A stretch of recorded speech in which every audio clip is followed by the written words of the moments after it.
Welcome to the ocean of the English literature. In this particular video, you're going to listen about Act 1 and Scene 1 from Romeo and Juliet written by Shakespeare. So let's start a summary of this Act 1, Scene 1 of Romeo and Juliet. Here in this Act 1 and Scene 1, we see that Samson and Gregory, two servants of the house of Capulet, stroll through the streets of Verona.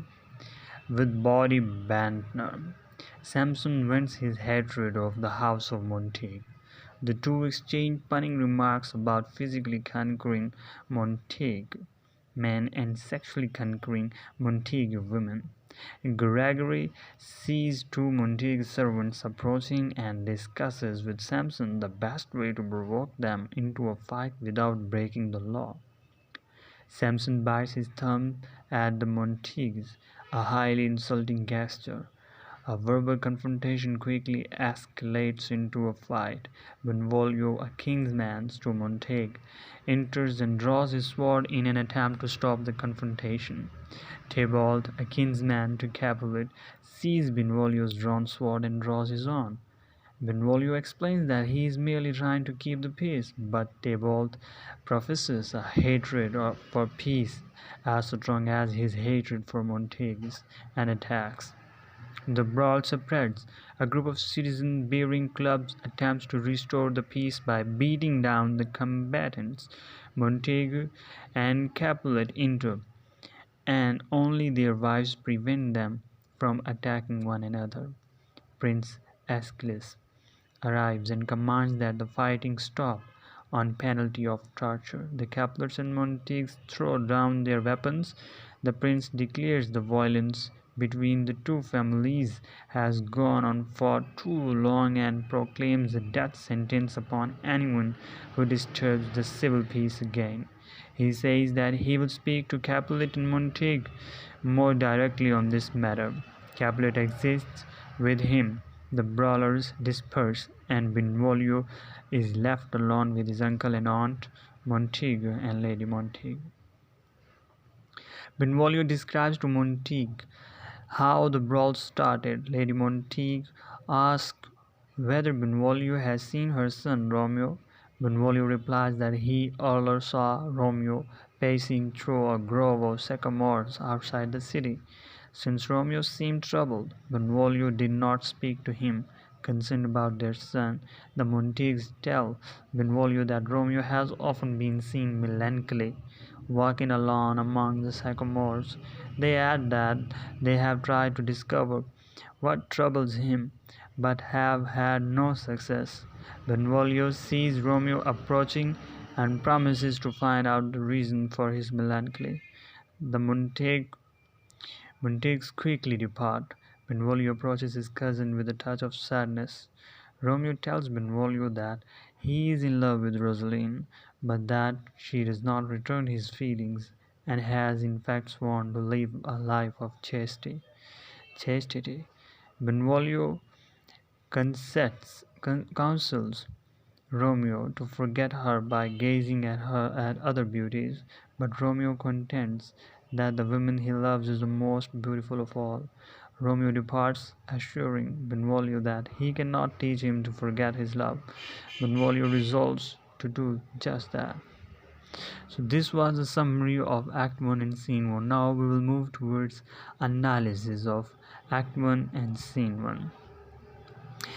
In an opening line full of rousing action that is sure to capture the audience's attention and designed partially for that purpose, Shakespeare provides all the background information needed to understand the world of the play. In the brawl, he portrays all of the layers of Veronese societies, from those lowest in power, the servants, to the prince, who occupies the political and social principle. He further provides a characterization of Benvolio as thoughtful and fearful of the law, Tybalt as a hothead, and Romeo as distracted and lovelorn, while showing the deep and long-standing hatred between the Montagues and Capulets. At the same time, Shakespeare establishes some of the major themes of the play. The opening of Romeo and Juliet is a marvel of some economy, descriptive power, and excitement. The origin of the brawl, rife as it is with sexual and physical bravado, introduces the important theme of masculine honor. Masculine honor does not function in the play as some sort of stoic indifference to pain or insult. In Verona, a man must defend his honor whenever it is transgressed against, whether verbally or physically. The concept of masculine honor exists through every layer of society in Verona, from the servants on up to the nobleman. It it animates Samson and Gregory as much as it does Tybalt. It is significant that the fight between Montagues and Capulets erupts first among the servants. Readers of the play generally focus on the two great noble families, as they should, but do not overlook Shakespeare's inclusion of servants in the story. The perspectives of servants in Romeo and Juliet are often used to comment on the actions of their masters, and therefore society. When servants appear in the play, don't just dismiss them as props meant to make the world of Romeo and Juliet look realistic.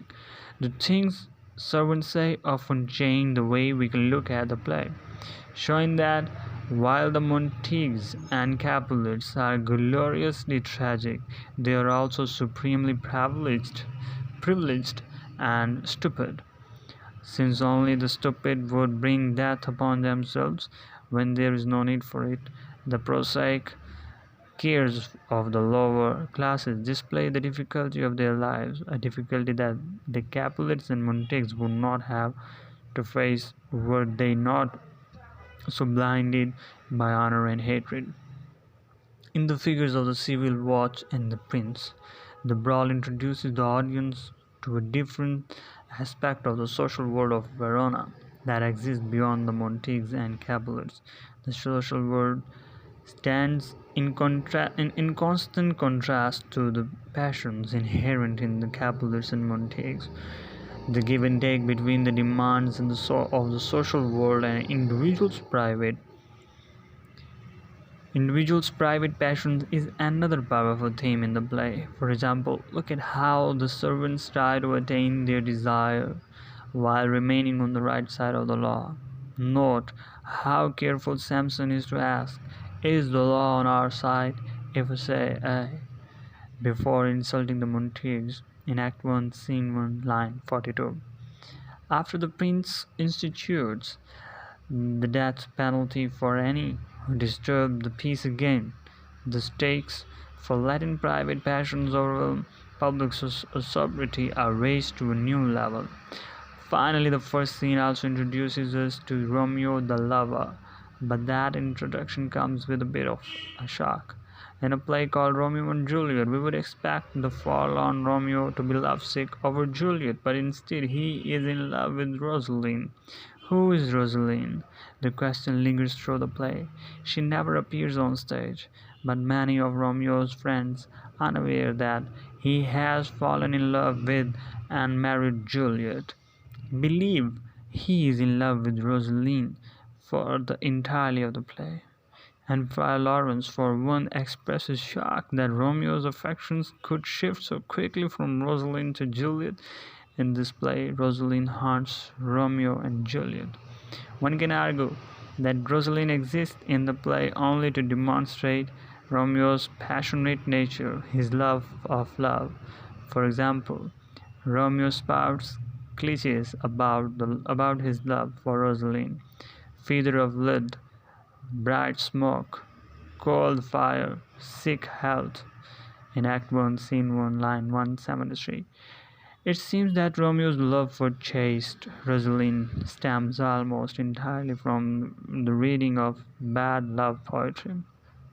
Romeo's love for Rosaline then seems an immature love, more a statement that he is ready to be in love than actual love. An alternative argument holds that Romeo's love for Rosaline shows him to be desirous of love with anyone who is beautiful and willing to share his feelings, thereby sullying our understanding of Romeo's love with Juliet. Over the course of the play, the purity and power of Romeo's love for Juliet seems to outweigh any concern ab- about the origin of that love, and therefore any concerns about Rosaline. But the question of Rosaline's role in the play does offer an important part of consideration. So this was summary and analysis. If you have got uh, any good information about this scene in act, kindly comment in the section, and also subscribe this channel so that you can get more to know. Thank you so much.